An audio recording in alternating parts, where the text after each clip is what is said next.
아멘. 할렐루야. 감사합니다. 우리 함께 성경 요한복음 2장을 열어서 1절로 11절을 함께 읽도록 하겠습니다.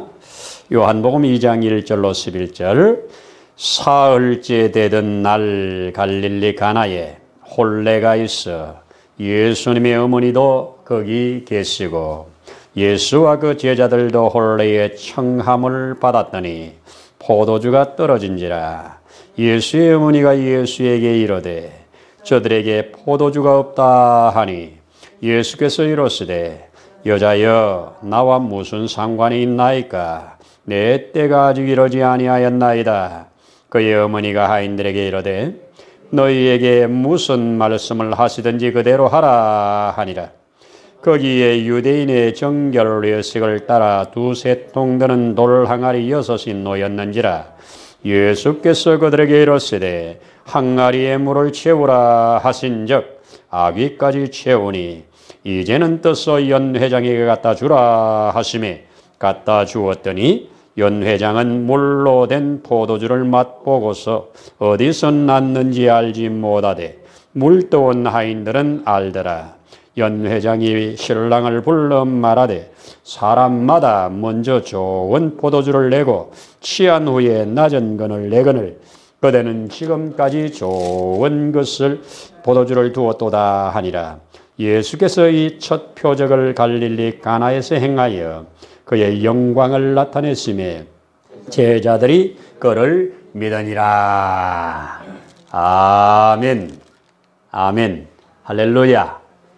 참 좋은 계절 10월의 마지막 주일날 또 여러분들과 함께 예배드릴 수 있어서 진실로 감사를 드리고 오늘도 하나님께서 또 예비하신 모든 은혜로 우리 가운데 주실 줄로 믿습니다. 아멘입니다.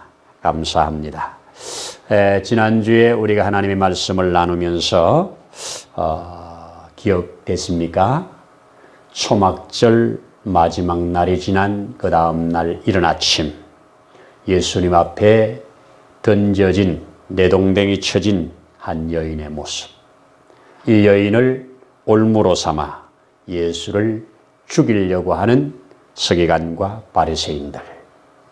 이 여인을 돌로 치랴 말랴 묻는 저들의 그 질문 앞에 예수님께서 행하신 이 기가 막힌 행위, 손가락으로 땅에 글을 쓰시면서 저들에게 모세에게 돌판을 손가락으로 써주셨던 그 하나님을 상기시켜 그들로 아무 말 못하고 그냥 돌아가게 만드는, 그리고 마지막 남은 그 여인에게 나도 너를 정죄하지 아니한다고 엄청난 선언, 너가 받을 정죄를 내가 대신 받겠다고 하는 자기의 계속적 죽음까지 선언해내시는, 그리고 그 선언한 대로 이루신 우리 주님의 놀라운 역사. 이 사실 얼마나 크고 놀라운 은혜인가, 얼마나 주님의 그 뜻깊은 사랑이고 뜻깊은 이해고 끝까지 품으시는 주님의 그 모습, 바로 저와 여러분이 그렇게 품어진 자들인 줄로 믿습니다. 아멘입니다. 오늘 읽어진 본문, 우리 그리스도인들이라면 모르는 자가 거의 없을 정도로 많이 회자되는 말씀. 예수님께서 이 세상에서 일으키신 여러 많은 이적과 표적들 중에 첫 번째로 행하셨던 이적, 표적이라고 하는 이 사건. 이 본문을 가지고 재미있는 에피소드가 하나 있는데, 신학교에서 이 본문을 주고 이제 학생들에게 이 본문으로 설교를 이렇게 만들어서 내라는 것이 과제였습니다. 그런데 한 학생이 큰 종이에 딱 한 줄 냈습니다. 설교를 딱 한 줄 한마디로 말을 하니까 이게 참 얼마나 기가 막힙니까? 그때 그 한 줄로 낸 그 문구가 뭐냐? 물이 창조주를 만나니 얼굴이 붉어졌네요. 이렇게 표현했답니다. 이것이 그 많은 학생들 중에 최고의 설교로 뽑혔다고 하는 얘기입니다. 정확한 분석 아닙니까? 물이 창조주를 만났더니 그 창조주 앞에 얼굴이 붉어졌다는 이 기가 막힌 표현, 참 세계 볼수록 기가 막힌 표현입니다. 저는 오늘 이 본문을 묵상하면서 한마디로 오늘의 모든 메시지의 핵심을 한마디로 말해보라. 그러면 뭐라고 할까? 깨어져 가는 과정에, 깨어져 가는 잔치집에 주님이 함께 계시니 더 좋은 것으로 잔치는 계속된다. 좀 깁니까? 깨어져 가는 잔치집에 주님이 함께 계시니 더 좋은 것으로 잔치는 계속된다. 이게 오늘 저와 여러분들에게 그대로 아멘 되어지고 믿어진다면 우리는 이 땅에서 오늘 이 본문이 우리에게 주는 참 귀한 은혜가 평생에 복이 되어질 줄로 저는 믿고 제게 주신 은혜를 따라 오늘 이 말씀을 나누려고 합니다. 아멘입니다. 여러분, 예수님께서 행하신 이 첫 번째 표적, 이 요한복음에서는 이적이라고 말하지 않고 기적이라고 말하지 않고 표적이라는 다른 말로 썼는데요. 우리는 표적으로 번역했는데 영어 성경에는 사인이라고 그렇게 했습니다. 하나님의 아들 메시아임을 알려주는 사인. 우리가 사인을 보면 이정표의 사인을 보면 방향을 잡을 수가 있지요.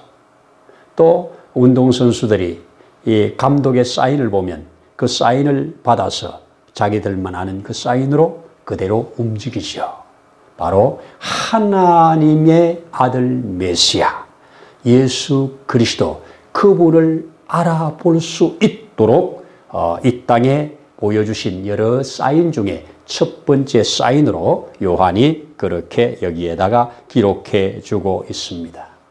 그래서 이 사건은 있는 그대로 본다면 그 누구도 이 지구촌에 한 번도 행하여 보지 못한 사건이고 그 예수님 이후에도 한 번도 이런 사건을 만들어낸 적이 없는 오직 그분만이 행하신 겁니다.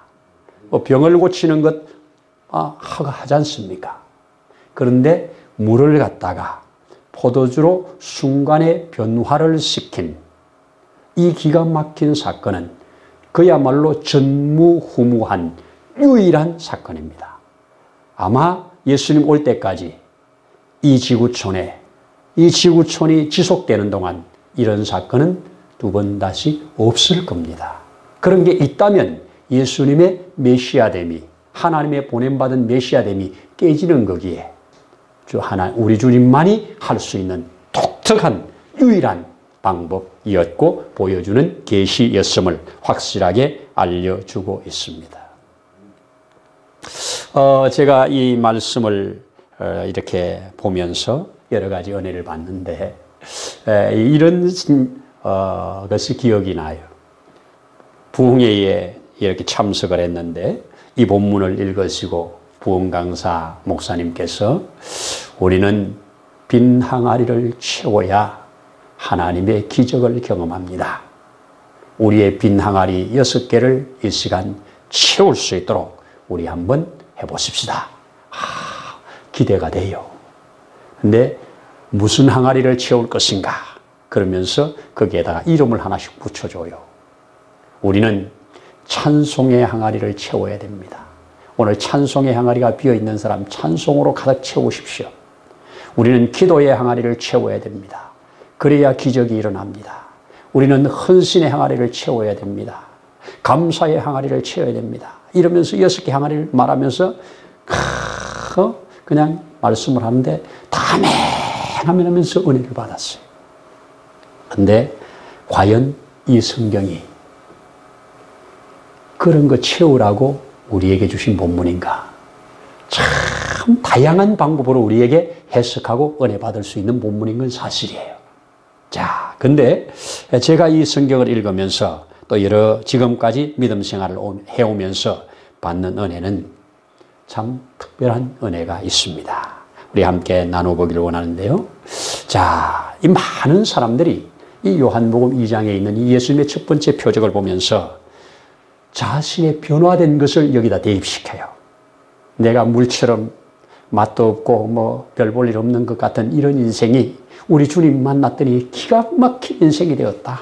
이런 변화된 것으로 간증하는 경우를 아마 여러분들도 하고 또 많이 들을 수 있었을 것입니다. 또 어떤 사람들은 이런 고백을 하지요. 야, 나는 이 마리아처럼 예수님께 나와서 강청을 했더니 기도를 했더니 이 기적이 나에게 왔다. 바로 그 요한복음 2장의 그 기적은 바로 나를 향한 기적이었다. 이렇게 말하면서 기도를 통한 기적을 또 자기가 간증하는 사람들도 있습니다. 또 어떤 사람들은 내가 잘 알지 못했어. 그때는 몰랐어. 그런데 목사님이 하라고 했어. 또 성경이 하라고 하니까, 하나님이 하라고 하셨다고 하니까 그냥 순종해 봤어. 그랬는데 세상에 기가 막힌 축복이 그 뒤에 있더라고. 이런 하인의 입장에서 간증하는 분들도 계시죠. 그래서 뭐 마리아의 입장에서, 하인의 입장에서 뭐 다양하게 이렇게 자기들의 간증을 여기에서 끄집어내서 간증하고 고백하는 것 다 아멘입니다. 다 아멘이에요. 그죠? 성경 다 아멘입니다. 그래서 각자 주시는 은혜 따라 다를 수가 있다. 그래서 성경입니다. 여러분 지금도 예수님께서 내가 행한 일을 너희도 할 것이다. 예? 이보다 더 큰 일도 할 것이다. 이래 믿어가지고 물을 갖다 놓고 아무리 여러분들이 용쓰고 애를 쓰면서 100일 금식을 하면서 철야를 하면서 주여 주님이 하셨사오니 이 물이 포도주 되게 해 주시옵소서. 그러면 믿겠나이다. 안 됩니다. 그거는 그래 하라고 준 본문이 아니고 이 본문 사건 하나를 통해서 주님 알아가라고 하는 것입니다. 그래서 이 사건을 통해서 기도하는 모습을 통해서 주님 알아가고 순종하는 모습을 통해서 주님 알아가고 깨어질 수밖에 없는 상황 속에서 잔치가 계속되게 하시는 주님을 알아가라고 이 본문을 주심으로 저와 여러분들에게 다양한 은혜를 공급하시는 통로의 말씀, 생명의 말씀이 되는 줄로 믿습니다. 자, 사건 속으로 우리 한번 들어가 보십시다. 자, 이 사건은 혼인잔치가 진행되고 있는 저 갈릴리 쪽에 가나라고 하는 작은 마을에 일어난 사건입니다. 그날을 가리켜 오늘은 사흘째 되던 날이라고 날짜도 가르쳐 주셨습니다. 날짜가 있고 장소가 있습니다. 일어난 사건이 있습니다. 팩트라는 사실입니다. 사실이라는 겁니다. 자, 근데 여기에 문제가 뭐냐? 진행되는 이 혼인잔치에 포도주가 떨어졌다는 겁니다. 여러분, 잔치는 평생에 한 번 하는 혼인잔치, 유대인들은 적어도 일주일 잔치 한다잖아요. 더 길게 하면 열흘 한다잖아요. 이렇게 잔치가 진행되는 동안에 이 잔치를 위한 포도주가 떨어졌다. 이거는 잔치를 끝내야 되는 순간입니다. 그렇죠? 포도주가 잔치의 메인이에요. 메인이에요. 자, 우리 지역마다 잔치의 메인들이 있잖아요. 그렇죠? 근데 이 유대인들 중동에서 잔치의 메인은 포도주랍니다. 근데 잔치의 메인인 포도주가 떨어졌다. 이러면 잔치 끝입니다. 근데 잔치만 끝내면 문제가 아닌데 잔치가 끝남과 동시에 평생 수치를 안고 살아야 되는 겁니다. 더 나아가서는 결혼이 파기될 수가 있습니다. 왜? 잔치가 만약에 7일간 진행되는 잔치라면 마지막 7일째 되는 날 이 결혼잔치에서 이 포도주를 2잔을 들고 아내 될 자에게 포도주 1잔을 주고 그리고 자기도 1잔을 들고 이 잔을 받아 마시라. 이 잔을 받아 마시는 순간 너와 나는 영원히 떨어질 수 없는 하나가 됨을 여기에 있는 정인들 앞에 하나님 앞에 서약하는 거다 하고 이거를 줄 때 여자가 받아 마시면 이제 결혼이 성립이 된 겁니다. 그런데 이것을 여자가 아무리 봐도 신랑감이 아닌 것 같다 이러면 이 받아든 잔을 그 자리에서 내려놓고 안 마시는 겁니다. 그리고 들어갑니다. 그러면 파혼입니다. 이게 신랑이 신부 집에 가서 행하는 잔치의식이에요. 그런데 중간에 포도주가 떨어졌다. 정인들 다 갚으리죠? 할 수가 있는 방법이 없기 때문에 대부분 깨어지는 겁니다. 이렇게 기가 막히게 깨어질 수밖에 없는 이 상황. 근데 문제는 이렇게 포도주가 떨어져서 깨어질 수밖에 없는 상황을 신랑이 모르고 있다는 겁니다. 깨어져 가는 줄도 모르고 있는 겁니다. 얼마나 더 기가 막힙니까? 자, 또 이 잔치집에 신랑이 모르고 있는 사실뿐만 아니라 이 연회장이 해결할 수 있는 방법이 아닙니다. 그 누구도 이 떨어져 가는 이 포도주를 공급할 수 있는 방법이 없습니다. 이거는 정말 절망적이고 정말 이 가장 기쁨이 충만해야 할 이 잔치집에 가장 큰 슬픔이 지금 쫙 밀려오는 순간입니다. 이런 순간에 주님이 거기에 계셨습니다.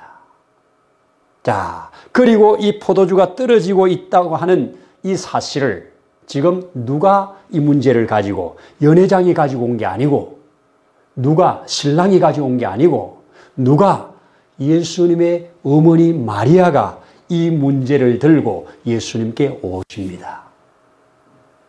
예수님도 거기에 뭐라고 합니까? 예수님의 어머니와 예수님과 그의 제자들이 청함받은 손님입니다. 청함을 받은 손님에게 지금 어머니가 예수님에게 와서 여기에 이 잔치집에 지금 포도주가 떨어졌다. 그러니 예수님한테 해결하라는 겁니다. 포도주를 공급해서 이 잔치가 끊어지지 않게 하라는 겁니다. 예수님은 뭐라고 합니까? 내 때가 아닌 거 아시잖아요. 내 때가 아닌 거 아시잖아요. 근데 예수님은 뭐라고 합니까? 아닙니다. 지금이 때입니다. 나이는 30이잖아요. 공생이 시작됐잖아요.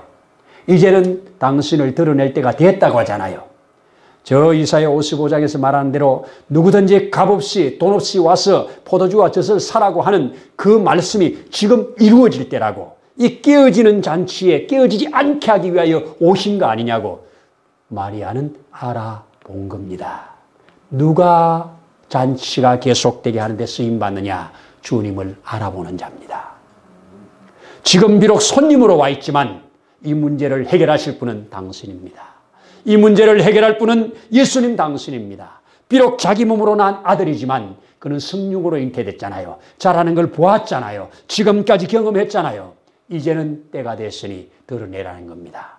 결정적으로 여기에 포도주가 떨어졌다는 것은 우리 주님 하나님께서 당신에게 드러내라고 하는 사인으로 믿습니다. 여러분, 잔치집에 왜 예정된 잔치에 여러분 우리는 어쩌다가 예상 밖의 손님을 많이 맞을 수가 있어요. 그렇죠? 우리 잔치에 200명 정도 올 겁니다. 200명 준비해 주세요. 그런데 300명 올 수 있잖아요.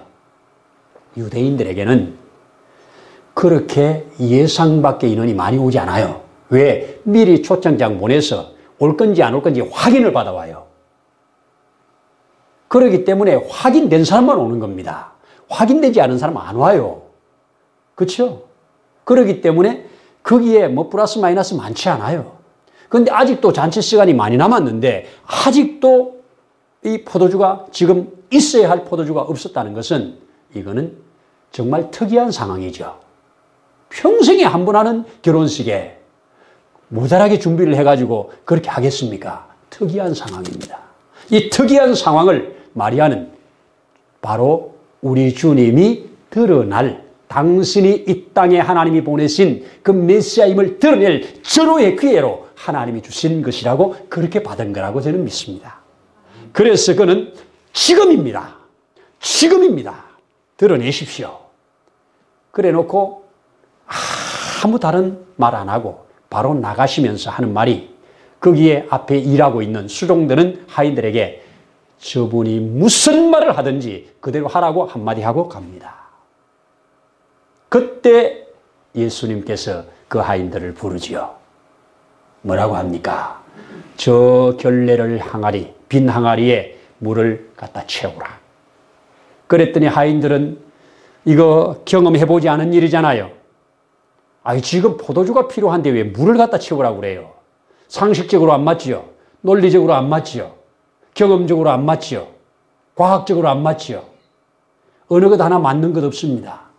그런데 이들은 묻지도 아니하고 따지지도 아니하고 그 마리아의 말대로 시키는 대로 하라고 하는 그 말대로 그냥 물을 갖다 채우라니까 열심히 물을 갖다 채웠습니다.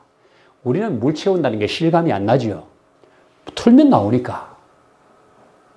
그런데 그곳은 틀면 나오는 동네가 아닙니다. 우물에 가야 됩니다.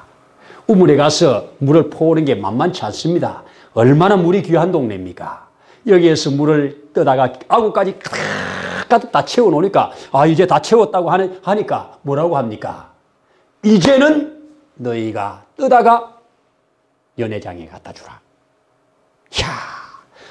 포도주를 갖다 줘야 하는데 물을 갖다가 주라고 하면 이 사람들 지금 얼마나 기가 막힌 일입니까? 무슨 말을 듣겠어요? 여러분, 잔치집에 술이 좀 모자랄 때 술에다 물을 타면 그런 대로 또 좀 묽어지지만 줄 수는 있잖아요. 그런데 맹물을 갖다가 금방 떠온 맹물을 갖다가 갖다 주라는 게 아무리 이 포도주가 떨어졌기로서니 물을 잔을 돌릴 수는 없잖아요. 그런데 떠다 주라고 하니까 이 사람들은 두 말도 안 해요. 따지지 않아요. 묻지 않아요. 반문하지 않아요.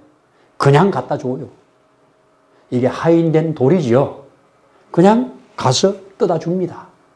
그랬더니 이것을 이제 돌려서 마시는데 마시는 사람들이 뭐라고 합니까? 연회장이 뭐라고 합니까? 어찌 잔치집마다 좋은 걸 먼저 내고 나중에 취했을 때 안 좋은 걸 내는데 어찌 이 집은 지금까지 이렇게 좋은 포도주를 남겨놨다가 이제 내놓느냐? 이렇게 신랑한테 물어요. 신랑이 뭘 압니까? 신랑은 지금 아무것도 몰라요. 그러면서 기가 막힌 포도주라고 저들이 지금 막 즐기고 있는 장면입니다. 이전보다 훨씬 기쁨이 충만해지는 그런 순간이에요. 자, 이렇게 해서 그 포도주를 먹고 마시면서 이 계속 끊어질 수밖에 없는, 깨질 수밖에 없는 잔치가 더 좋은 것으로 계속 진행되고 있는 이 모습을 바라보면서 오늘 요한은 이걸 딱 기록하면서 뒤에 뭐라고 기록합니까? 마지막 11절에 이렇게 기록하잖아요. 자, 예수께서 이 첫 표적, 이 사인을 갈릴리 가나에서 행하여 그의 영광을 나타내심에 제자들이 그를 믿으니라. 이렇게 표현을 해 주었습니다. 정말 주님께서 그 깨어져가는 잔치집에 주실 수 있는 최고의 선물은 잔치가 계속되게 하는 일입니다. 잔치가 계속되게 하는 최고의 선물로 주님이 공급해 주신 겁니다. 자, 여러분, 이 말씀을 저는 읽고 듣고 묵상하고 또 이 저 말씀을 나누기 위해서 기도하는 중에 이런 생각을 해봅니다. 내가 지금까지 살아오는 중에 이 자리에 있기까지 나로 비록 다른 사람들이 알아주지 않는 내만의 잔치가 계속되어 올 수 있도록, 잔치가 끊어지지 않고 여기까지 진행될 수 있도록 누군가의 강청이 있었다. 누군가의 희생이 있었다. 누군가의 그 하나님 앞에 드린 헌신이 있었다. 이런 헌신이 있었기에 오늘 이 자리까지 잔치가 계속되어 오고 있다. 저는 그렇게 믿습니다. 그런데 그런 것들을 나는 대부분 모르고 지나는 경우가 허다하다. 나중에 돌아보니 그때 내가 기도했는데, 나중에 돌아보니 그때 그랬는데, 이런 것들이 나중에라도 깨달아질 때 우리는 하나님 앞에 맞아, 그때 깨질 수밖에 없었어. 그런데 그게 있었군요. 그래서 우리는 고마워하고 감사할 수가 있고 다시 한번 하나님의 은혜로 회복해 볼 수가 있는 것입니다.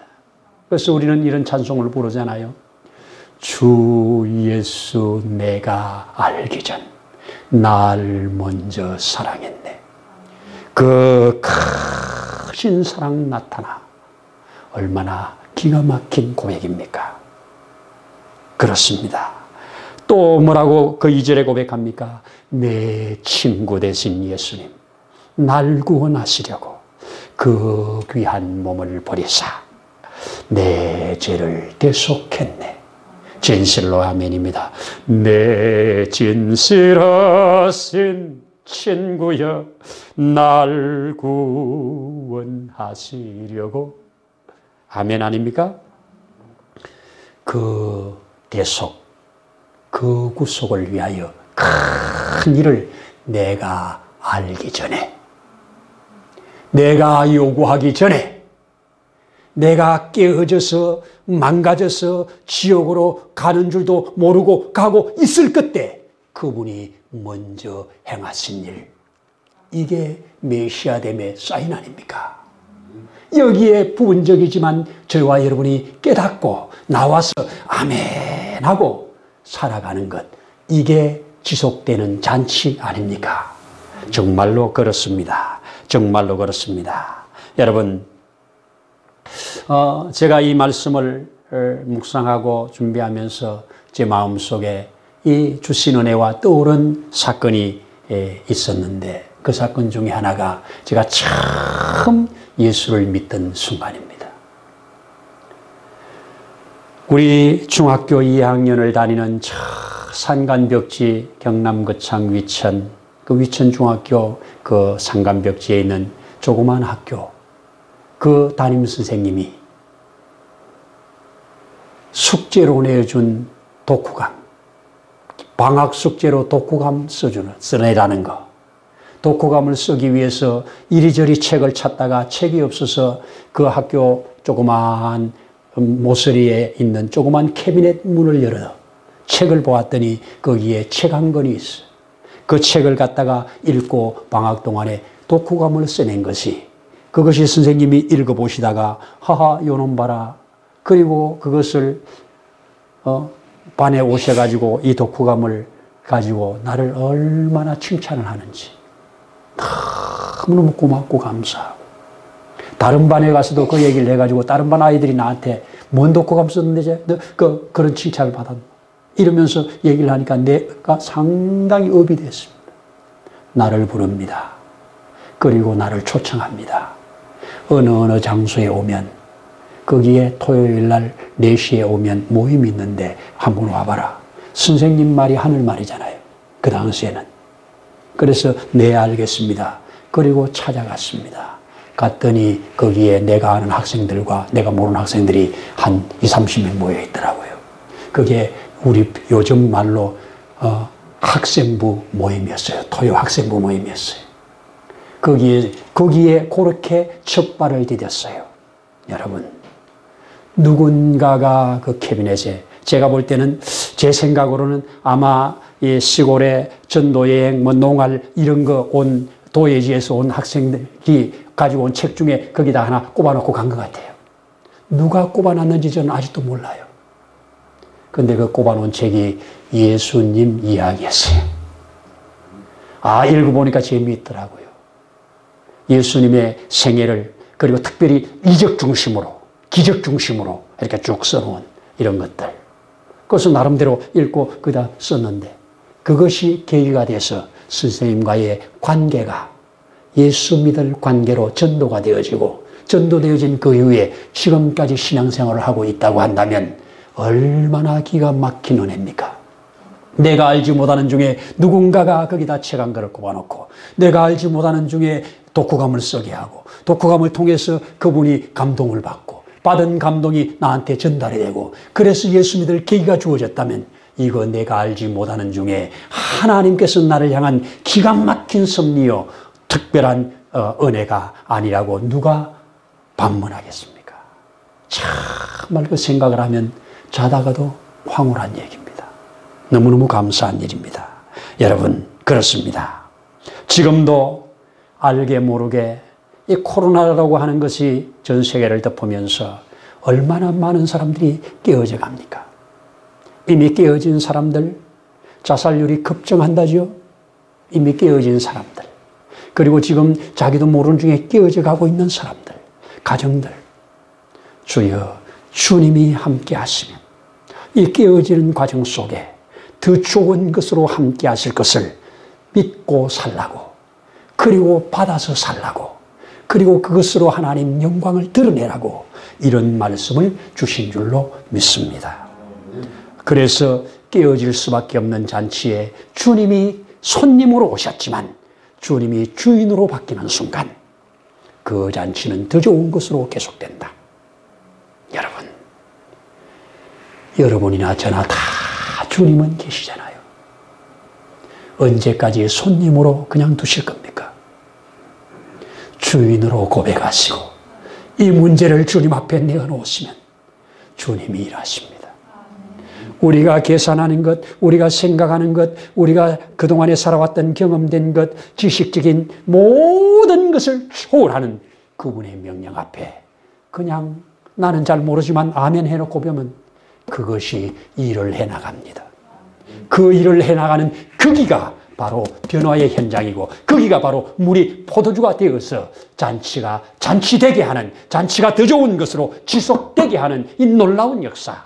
이게 바로 오늘 이 본문이 저와 여러분들에게 주는 큰 증거라고 믿습니다. 또 하나의 사건을 말씀드려보면, 제가 이 교회 개척을 위하여 이제 한 10여 년 동안 전도사 그리고 이제 목사 안수를 받고 개척을 나가려고 하는데, 참 지금 생각하면 무모했지요. 정말 무식하면 용감하다고, 돈 한 푼도 없이 개척하겠다고, 맨 땅에다 헤딩하겠다고.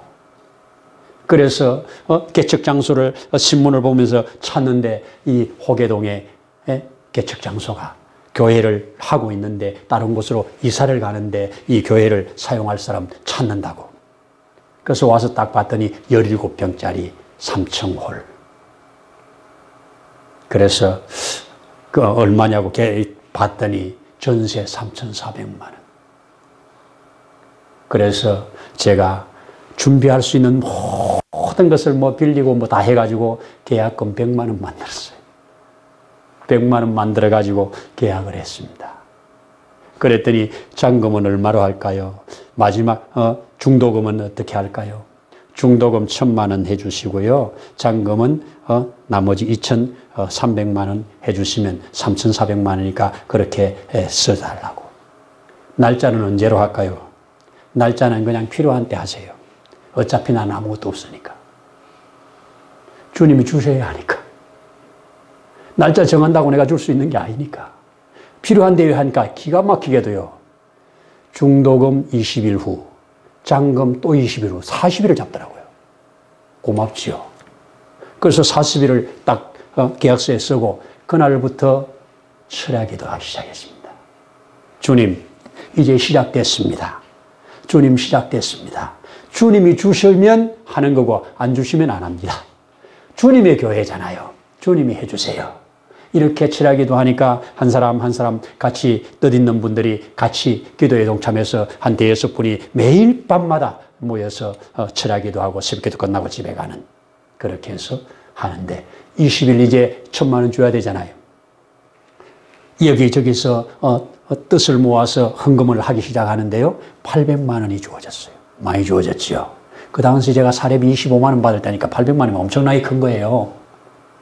그래서 800만 원이 모여졌는데 이제 내일 잔금 1,000만 원을 줘야 되는데 200만 원 모자라잖아요.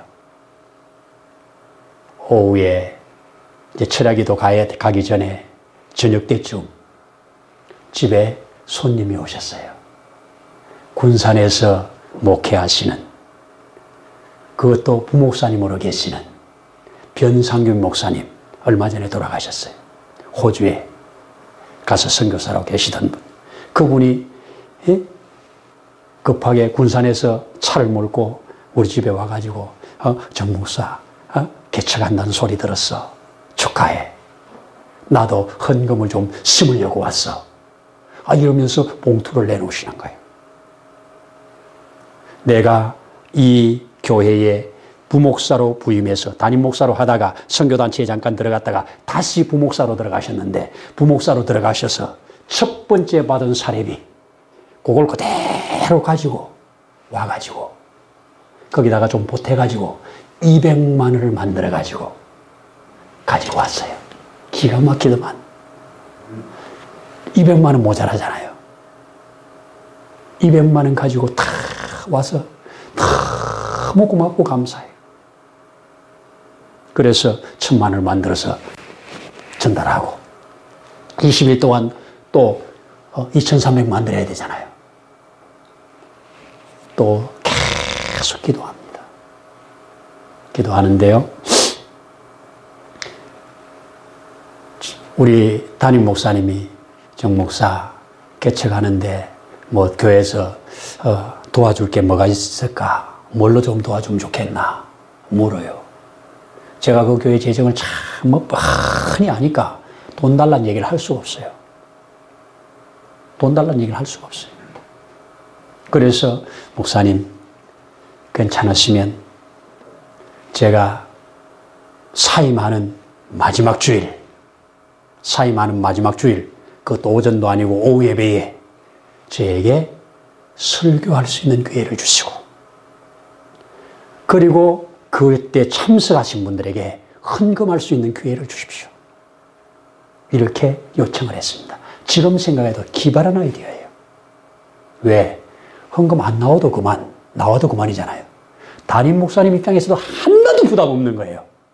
순간에 나오면 주면 되고 안 나오면 안 주면 그만이잖아요. 제일 부담 없는 거예요. 담임 목사님, 좋다. 그래, 하자.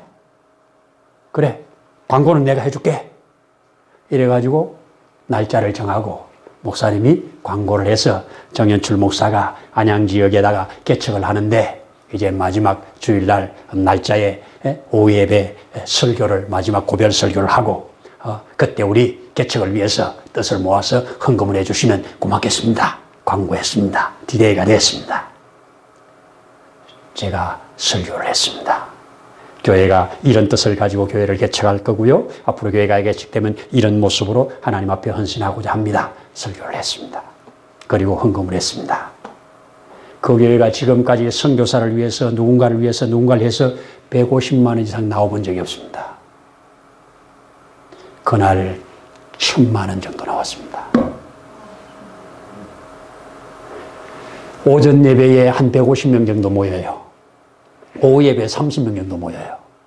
30명 정도 모인 데서 교육자들 빼고 이렇게 자리하면 별로 없어요. 그런데 세상에 그렇게 큰 돈이, 목사님도 놀랬죠. 그래서 그 헌금을 그대로 제가 받았습니다. 전도사로 사역했기 때문에 퇴직금이 없어요. 10년이나 사역을 해도 퇴직금이 없어요. 전도사님은 월급이 아니잖아요. 그냥 교통비, 도수비 이런 명목으로 주니까 퇴직금이 없죠. 그런데 하나님이 그것을 받으시고 그 40일 철야기도를 받으시고 하나님이 그렇게 마음들을 감동시켜가지고 힘에 지나도록 헌금들을 해가지고 그렇게 만들어졌어요. 그런데 이제 1000만 원 만들었으면 아직도 1300만 원이 더 있어야 되잖아요.